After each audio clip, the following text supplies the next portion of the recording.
Hey guys, this is pre-editing me. I used a specific editing software for for this review, and it turned out that it left a huge watermark on it. So I have to deal with that because I don't really have the time to really re-edit it in a new software. Um, I will say though, the DLC for Minecraft Dungeons has been released, and I will try my hardest to get that out soon. And I did mention that there are secret levels in the review, but I didn't mention that there's one extra secret level for getting specific items in every level, including the other secret levels that you unlock from other levels.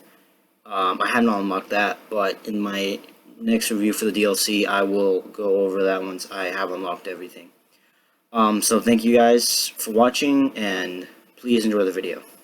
Hello Kiplings, welcome back to the world of YouTube. Today we are going to be reviewing the latest game by Mojang that is also part of the sub-series of Minecraft games, Minecraft Dungeons. So, we're going to be taking a look into the gameplay, the story, and the visuals themselves. Actually, let's start this off differently. I want to start this off with something new. Previously, I reviewed games with a numbered basis, basically from 1 to 10. So, this time I'm going to change it up. I've decided to review it in a more, what I feel would be accurate way of basically saying more like a word instead of a number. So a number could be very vague because it could be very good, but it could, it could be a very good game, but it could be a very low review. So, what I've decided is I'm going to review the games based on basically on the gameplay, the story, and the visuals themselves. Usually games tend to knock out the visual department anyway. Sometimes it can be a little drab, especially on the specific device. In this case, I'm going to be reviewing the game from the Xbox One, but also took a little bit into the Nintendo Switch area, so I can also do a little bit of that.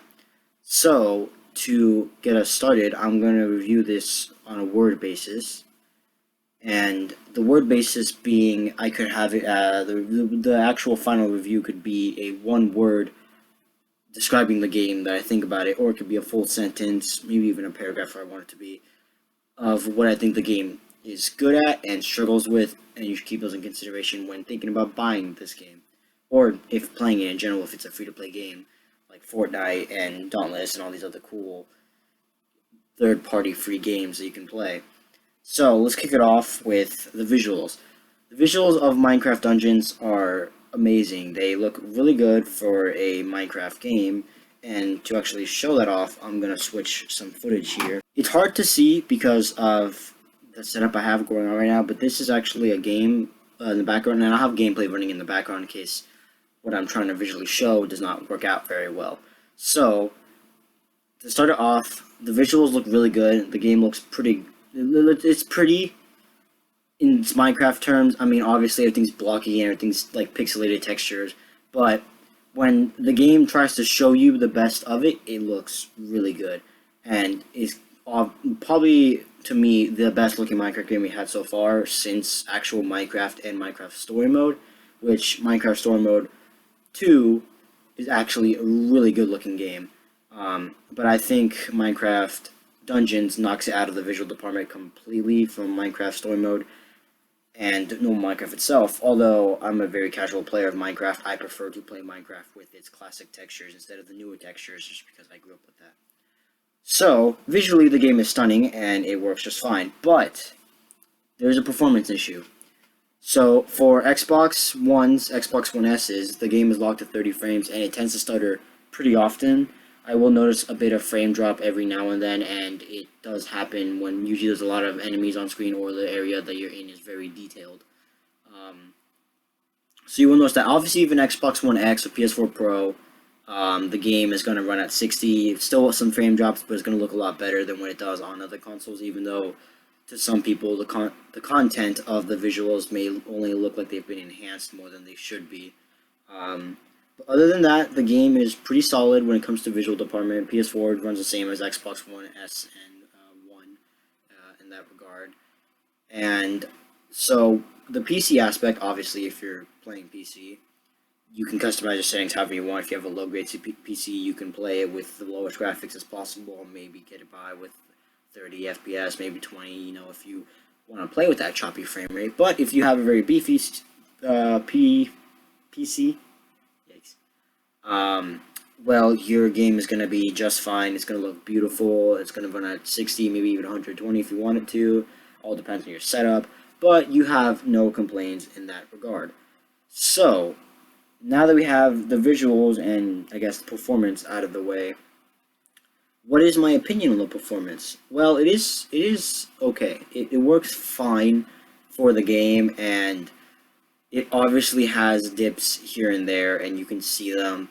But if I'm going to be honest, when you're actually playing the game and you're spending the time to play it, you don't really notice it all that much, especially when you're playing with friends, when you're more, like, worried on communicating with them, telling them, like, maybe, talking to them in general, or, like, telling them what you should do, like, find all the secrets, or look for hidden paths, or treasure chests and stuff, while playing, and maybe you can call them for help while they're really far. They could teleport to you, which is, like, a mechanic they can do to help you out in case you're in a big sticky situation with monsters. So, in that regard, you don't really notice all that much of the performance drops when you're playing, because, generally speaking, you're usually playing either with yourself or your friends, and it's tend to be a party kind of game, so it feels more like you're worried on the actual community aspect than you would be worried about the game performance and stuff. But if you are someone who prefers the performance kind of thing, it may be a little bit of a problem to you. Again, it does stutter pretty often, but for me, it even, like, I just assumed that it would be fine. I was there mainly for the game, not really much of the performance or the visuals, and I can say that in the regards, I mean, it may be a little bit of a stress on the console, but the game runs just fine and has exactly what you want in it. Okay, now to the gameplay. So the gameplay is very simple. It's a dungeon crawler based game, so you're going to have a very, like, varied top-down perspective. You're going to have really simplistic controls to teach you how to play. I will say, though, for someone who hasn't played a lot of dungeon crawler games as myself, the controls are a little weird getting used to, but for me, I got used to them pretty quickly because they felt just like a little bit of a challenging platformer most of the time. So I think in the controls regards, it works just fine, and obviously if you want to, you can customize controls on console and PC if that's your thing. For the gameplay, it varies because there's different weapon classes and enemies to deal with. So, keeping in mind that I've played with both myself and my friend, so we had a blast playing. It was the game keeps the gameplay what would be viewed as repetitive, very fluid and fun to use. Like, wielding a sword is different from wielding an axe. Wielding an axe is different from wielding a staff. Wielding a staff is different from wielding daggers. Sorry for the very awkward cut. I got a call mid video. So, in regards to the gameplay, I found it to be very satisfying, fluid, and very active. There are a plethora amount of mobs. There are different forms of mobs. You could be different zombie. You could run into one's, like, basic form zombie, and then you could run into one with iron armor and iron sword. And there's different versions of the same mob. There's also a very big amount of skeletons and creepers and spiders, and then even new enemies like the I forgot what it's called. I think magma golem. Basically more like an iron golem made out of stone, but also is lava-ified, I guess you could say.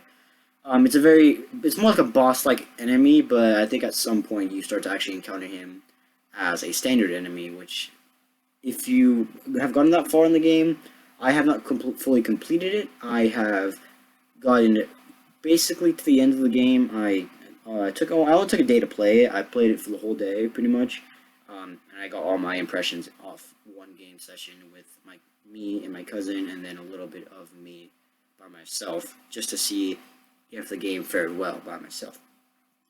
But I have not encountered these enemies as standard enemies yet. But I will say, for single player gameplay, playing by yourself, the game is still fun.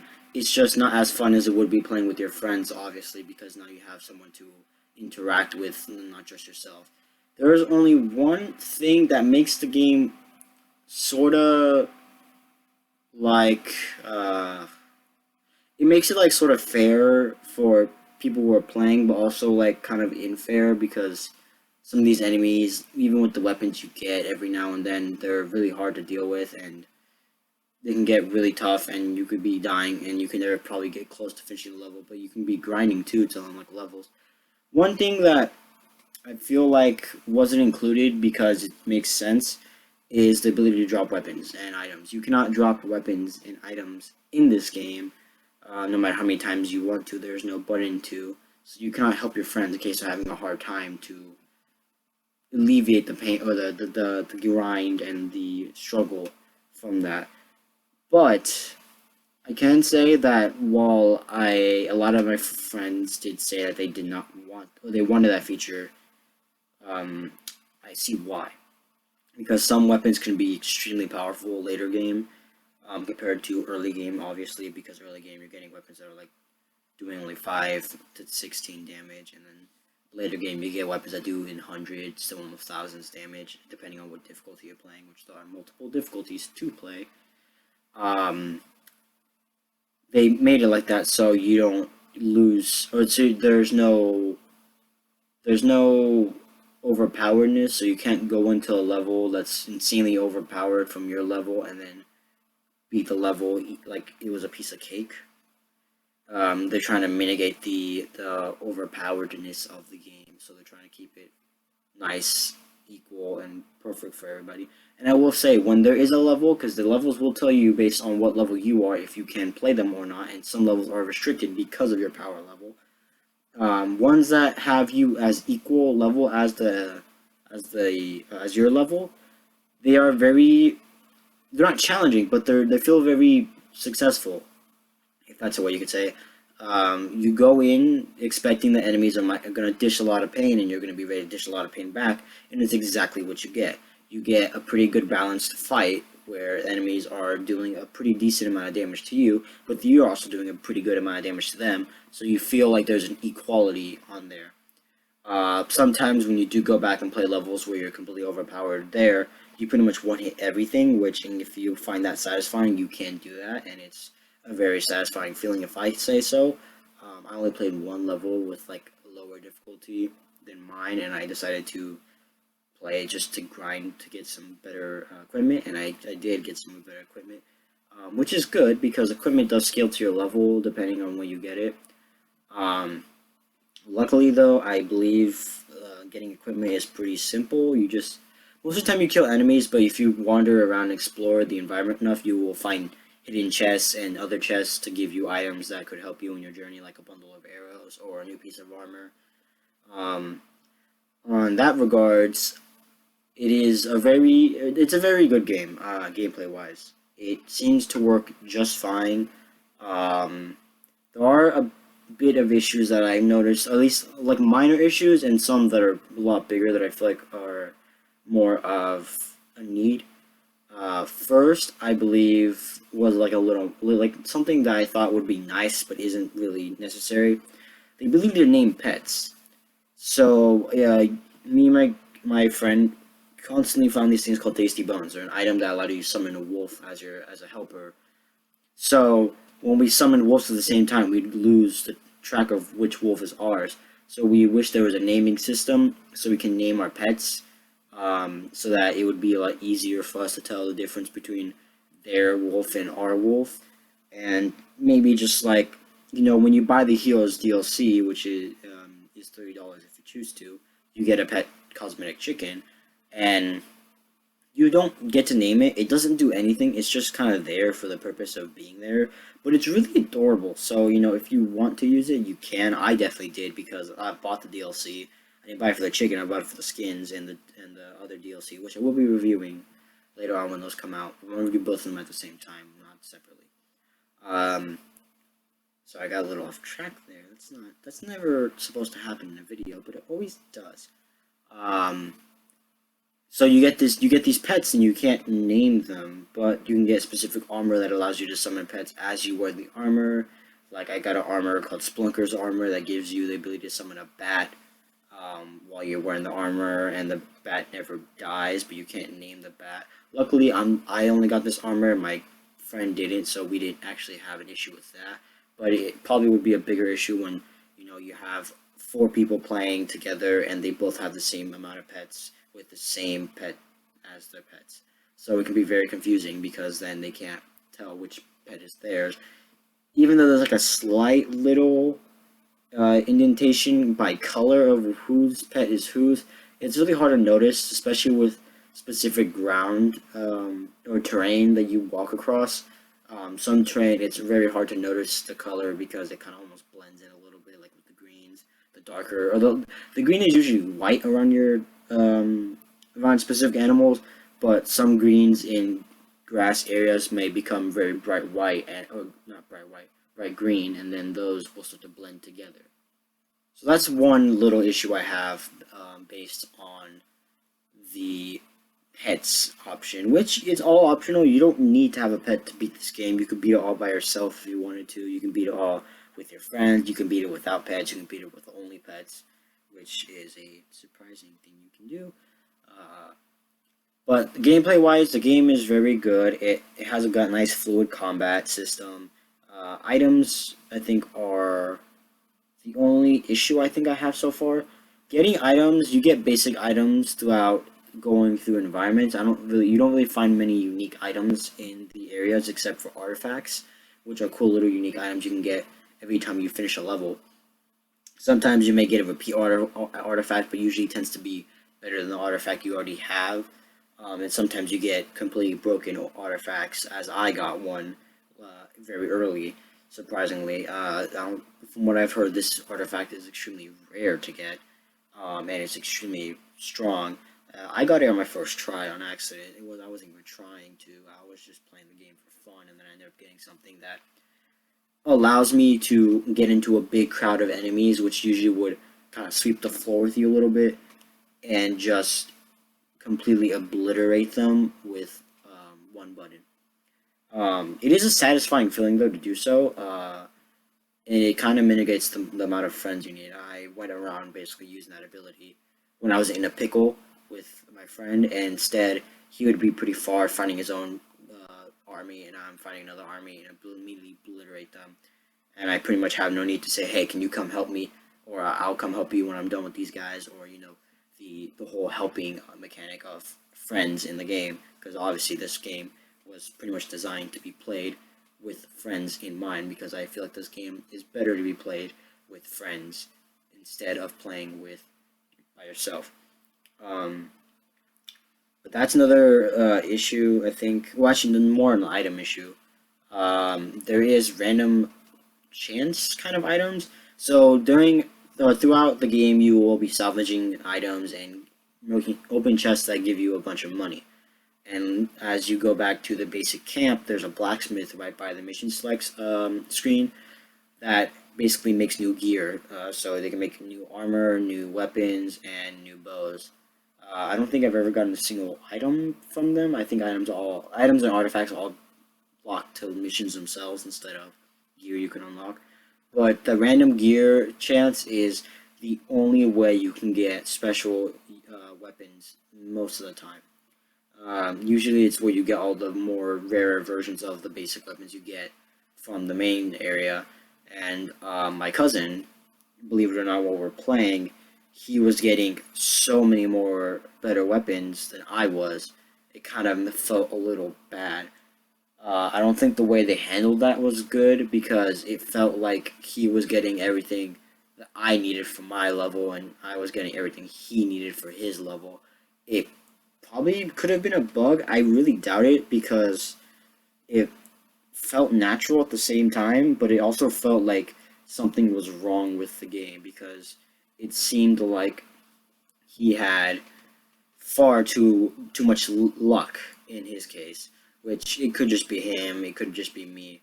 But I feel like they should have done a random chest, or at least if they did it, have a side version where you could, look at these legendary or unique weapons, as they call them. It's like blueprints, and then you see if you can go find materials in a specific map area, like a big open world like area instead of open world, but more like a big, large arena like area where you can go around hunting enemies and finding specific secrets areas that will give you better materials in your game, and then you can go and make those specific weapons, and then you can use like a leveling up system like how you do as your normal character and level up the weapons so they are a lot easier to use, or they work better in the environment, and you still get to keep the weapon that you prefer, like my Nightmare Rises daggers. They don't have any footage of those, but I will say they are very good and very quick, and I had them for a very good amount of time, but I just found that all the basic weapons that I was getting were overpowering it over and over and over again, so I decided to switch it out. Which, in my opinion, I never liked how the basic weapons always overpowered the cooler weapons. I wish games would do it more where there was like one form of that weapon and it did only a specific amount of damage, and when you unlocked a better version of basically that weapon, it would look different and it would feel different. It had like a different priority. So there was never one weapon that looks the same as every other weapon before it and did more damage, because I prefer having a weapon that does more damage look like it does more damage than looking like a basic weapon that would do less damage to what I already have. Because honestly, I'm that kind of guy who plays a Dungeon Crawler game and wants my weapons to look cool rather than have them do a lot of damage. Luckily, in this game, it's a little different. So you can get weapons and you can enchant parts of them. They give you little enchantments that you can enchant every weapon with, and they change the attributes of that weapon ever so slightly. I had a bow that could have arrows that grow as they fly, and if they grew pretty big, they would do an insane amount of damage. I mean, I shot an arrow, or it was a burst shot too. It had 5 arrows to shoot all at once, and when you shoot them, I did about 280 something damage in one hit. So I think overall they could have done better with the weapons. The game still works around the weapons just fine, and it plays great. But after all that, I think those are like my only 2 complaints I have so far. So overall, the gameplay wise is very good, and it's solid, and it's basically fun. It's just a good game to play. But let's talk about the story. So the trailers kind of showed us already the whole you are a hero, you must fight the Arch Illager, and you must win. That in itself is probably the only story I think actually matters. Story is relegated to cutscenes that appear pretty much once you start a level, specific levels. So when you go into the maps, like there are different levels you can play. Every level has one cutscene, and that's it. You get one cutscene where someone tells you about the area and what the Arch Illager is doing there, and what you must do. And the basic story, the only story you really, or the only thing you really need to know about the story is you're a hero fighting bad guys to save villagers from Arch Illager, and you must defeat Arch Illager. The story isn't something to say is enjoyable or great or good at all. It just felt like it served the purpose in what it needed to do. It basically shows that it's kind of a concept. They decided, or not decided, it felt like they wanted to make a game based on the concept of being a hero and stopping a big bad guy, and so they took a Minecraft turn on that. And then with that Minecraft turn, they decided to build a game around that concept that they made, and then call that the story afterwards when they probably couldn't make a story out of it. Which is kind of sad because other games like Diablo 3 and Dota 2, Dota 2 being mainly a main online multiplayer game, still had a somewhat story to it, and Dota 3 being a kind of broken down area story-based dungeon crawler that has multiplayer aspects built into the main game, similar like this one, it felt more story-based, and the story was a lot better because of it. This game, it felt like they built the story, or like they built like a one sentence, what they could call a story, and then built the game based all around that with Minecraft aesthetic to it, and then called it a day instead of giving us an excuse to, you know, want there to be a bigger story. Hopefully that changes with the DLC, and I do have a running theory because the whole game takes place in the overworld on Minecraft basis. So I'm assuming, or not assuming, but hoping that these next DLCs are going to be based in the Nether and the End, which are Minecraft's two other dimensions that you can visit in the game. And to be honest, Minecraft Story Mode did a similar thing where they mentioned the Nether being a place you never want to go, and you can still go there. But they also mentioned that no one has been to the End since millennia, and the End probably doesn't exist anymore because no one can find it. And they wanted to like allude to the whole there's a world above the sky, and eventually they did, but instead it was more like an actual world in the sky instead of it being a secondary dimension that people have made mods for. So overall story-wise, it's lackluster, and it felt more like it was put there to be built around it, which is completely fine because the game is I don't really think about the story all that much for the game because I feel like it's more game based than it would be story based. So I think the story was, you can just get rid of it and just say it's a Minecraft game that you can play and it has a cool beginning and end, and you'd still probably be fine. Although I feel like some people would probably say that would be a dumb idea because, you always need a story for a game, or some games, should have at least some sense of a story to get the footing off, which I guess this game does do, and it does do okay, but it's not something to be excited for. The story is not something to excite yourself with. And there is my main area. The story is just the combat is fun. The gameplay is amazing. There are a few little errors. The balancing sometimes feels a little weird and wonky. And the visuals are great, but sometimes tanky with the performance. So overall, I think rating this game, I'm probably going to give it a... Well, let's see. With all the things I've given it in my head, the comments, the good and the bad, the pros and cons, if you so dare say, I would like to say that this game is a blast to play, but few errors to keep in mind. So it is still a good game, and I'm pretty sure if I said, well, that's my official rating, a blast to play, and a few errors to keep in mind. But if I were to translate that into a number aspect, which I don't want to, but I'd probably say is an 8 out of 10.